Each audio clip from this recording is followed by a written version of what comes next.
Патриотична инициатива с името Родобран припомня чрез изкуство за великите имена от българската история. Изкуство, по-познато у нас като графити. Това не са обикновени графити, надписи и букви, които срещаме по софийските улици и подлези, а картини, както ги наричат и самите художници. Инициативата на младите момчета от Родобран изобразява по различни сгради и трафопостове емблематични имена, част от великата българска история. Акция «Памет» има за цел да пробуди патриотизма на българите чрез изкуство. Екип на телевизия Алфа отиде на мястото, където върху трафопост в столичния квартал Стрелбище са нарисувани лицата на легендарни българи – Хаджи Димитър и Стефан Караджа.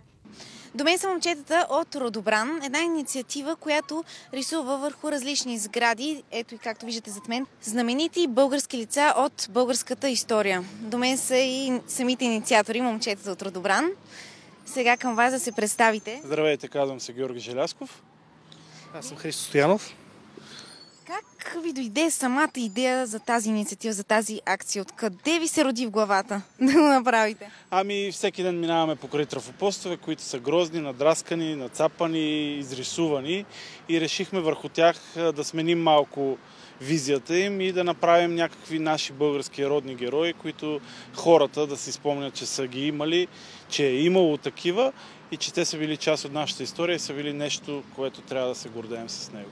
Ние искаме хората, когато ходят на работа и когато имат куп проблеми в своето ежедневие, когато погледнат настрани да видят едни истински български герои и да се спомнят какви сме били и какви можем да бъдем.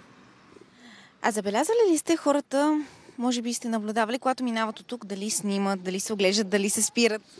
Винаги, когато момчетата рисуват, всички се спират, питат какво ще има тук, какво ще направите, като им покажем проект или им обясним или вече е в напреднала фаза, винаги се радват. Браво, благодаря ви, това е нещо хубаво, това е нещо ново, което до сега не сме имали. За сега сме направили 5 графита в София. Това е 5-я графит.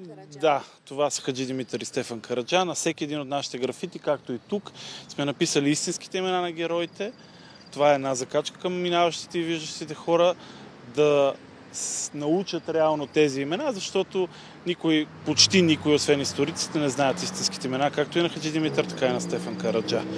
5 графит, както казах, един на Тодор Александров в Надежда, дядо Илю Марков в Свобода, Гаврил Хлътев или Георги Бенковски в Люлин и Дамян Груев на ъгъла на булевард Сливница и улица Осогово, този пред блок 8-8 в Стрелбище до Южния парк. А имате ли планове тази инициатива да се разрасне, да има и в други градове? Хората да се наслаждават не само тук в София?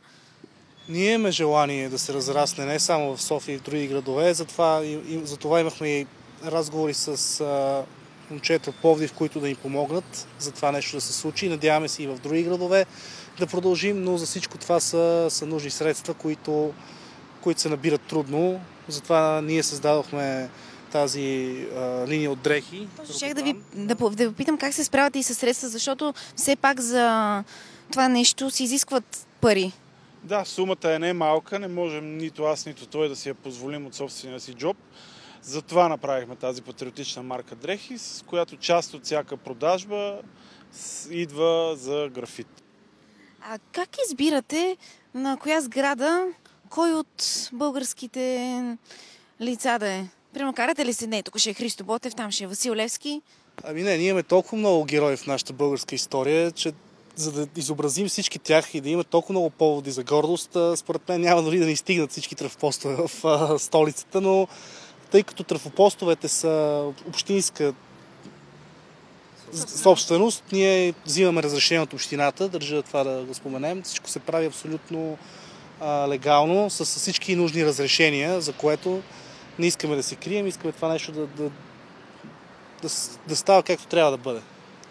Аз много благодаря на тези момчета от Родобран и ви пожелавам все повече графити да срещаме, защото хората трябва да помнят. Надяваме се всички, които минават покрай тези картини, да се спрат и да си спомнят за хората, които са дали живота си в името на свободата на българското отечество.